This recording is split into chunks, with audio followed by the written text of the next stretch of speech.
ಧನ ಯೋಗ ಮತ್ತು ಲಕ್ಷ್ಮಿ ಕೃಪೆ ಪಡೆಯುವ ಮಾರ್ಗಗಳು. ಮಾನವನ ಜೀವನದಲ್ಲಿ ಹಣವು ಅತ್ಯಂತ ಪ್ರಮುಖ ಅಂಶವಾಗಿದೆ.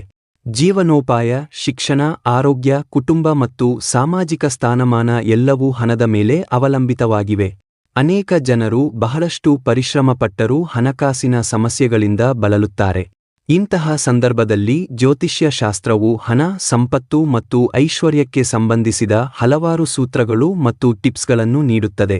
ಈ ವಿಡಿಯೋದಲ್ಲಿ ಜ್ಯೋತಿಷ್ಯ ಶಾಸ್ತ್ರದ ಪ್ರಕಾರ ಹಣ ಬರಲು ಅನುಸರಿಸಬೇಕಾದ ಮುಖ್ಯ ಟಿಪ್ಸ್ಗಳನ್ನು ವಿವರಿಸಲಾಗಿದೆ.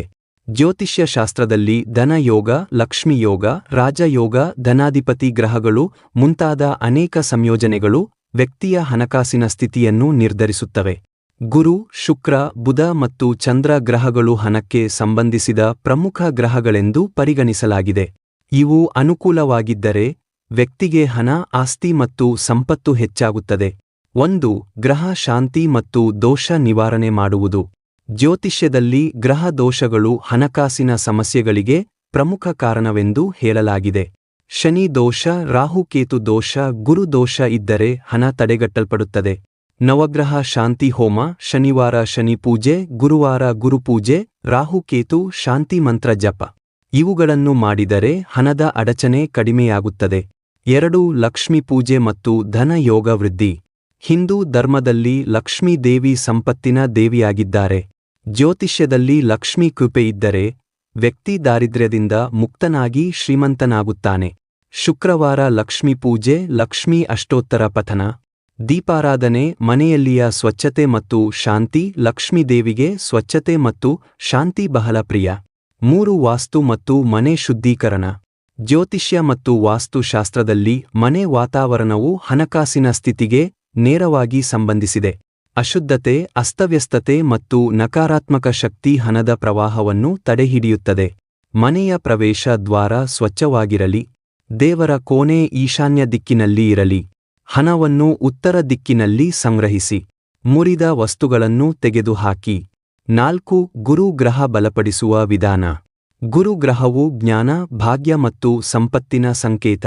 ಗುರು ಬಲವಾಗಿದ್ದರೆ ಹಣ ಸ್ವಯಂ ಬರುತ್ತದೆ. ಗುರುವಾರ ಹಳದಿ ಬಣ್ಣದ ಬಟ್ಟೆ ಧರಿಸಿ ಹಳದಿ ಬಣ್ಣದ ವಸ್ತು ದಾನ ಮಾಡಿ ಓಂ ಬೃಹಸ್ಪತಿಯೇ ನಮಃ ಮಂತ್ರ ಜಪ ಮಾಡಿ. ಹಿರಿಯರಿಗೆ ಗೌರವ ನೀಡಿ. 5. ಶುಕ್ರ ಗ್ರಹ ಬಲಪಡಿಸುವ ವಿಧಾನ. ಶುಕ್ರ ಗ್ರಹವು ಐಶ್ವರ್ಯ, ಸುಖ, ವಾಹನ ಮತ್ತು ಆಸ್ತಿ ನೀಡುವ ಗ್ರಹ. ಶುಕ್ರ ದುರ್ಬಲವಾದರೆ ಹಣ ಇದ್ದರೂ ಸುಖವಿಲ್ಲ.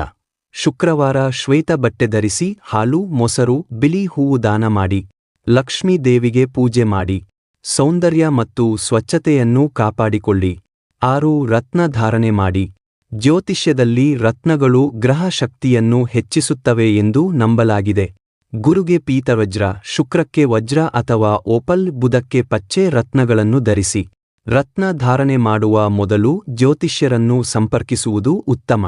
7. ದಾನ ಮತ್ತು ಧರ್ಮಕಾರ್ಯ. ಜ್ಯೋತಿಷ್ಯ ಶಾಸ್ತ್ರದಲ್ಲಿ ದಾನವು ಧನ ಯೋಗವನ್ನು ವೃದ್ಧಿಸುತ್ತದೆ ಎಂದು ಹೇಳಲಾಗಿದೆ. ನೀವು ಕೊಡುವಷ್ಟು ನಿಮ್ಮ ಜೀವನದಲ್ಲಿ ಧನ ಪ್ರವಾಹ ಹೆಚ್ಚಾಗುತ್ತದೆ.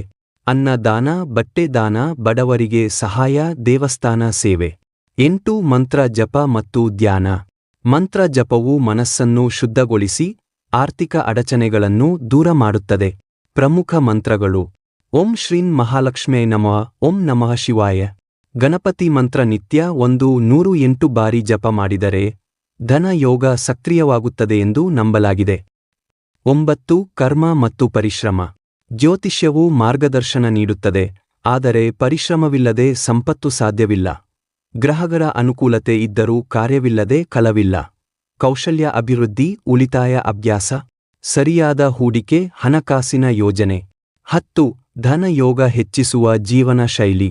ಜ್ಯೋತಿಷ್ಯ ಶಾಸ್ತ್ರದಲ್ಲಿ ವ್ಯಕ್ತಿಯ ಜೀವನ ಶೈಲಿಯೂ ಹಣಕ್ಕೆ ಸಂಬಂಧಿಸಿದೆ. ಪ್ರಾತಃಕಾಲ ಸೂರ್ಯ ನಮಸ್ಕಾರ, ಮನೆಯಲ್ಲಿಯ ಸದಾ ಧನಾತ್ಮಕ ಮಾತು, ಕ್ರೋಧ ಮತ್ತು ಲೋಭ ಕಡಿಮೆ, ಕೃತಜ್ಞತೆ ಮನೋಭಾವ. ಒಟ್ಟಾರೆ ಜ್ಯೋತಿಷ್ಯ ಶಾಸ್ತ್ರವು ಹಣ ಮತ್ತು ಸಂಪತ್ತಿಗೆ ಸಂಬಂಧಿಸಿದ ಹಲವಾರು ಮಾರ್ಗಗಳನ್ನು ಸೂಚಿಸುತ್ತದೆ.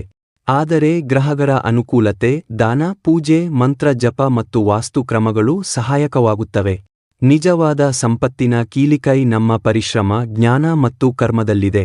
ಜ್ಯೋತಿಷ್ಯವು ದಾರಿಯನ್ನು ತೋರಿಸುತ್ತದೆ, ಆದರೆ ನಡೆಯುವುದು ನಮ್ಮ ಕರ್ತವ್ಯ.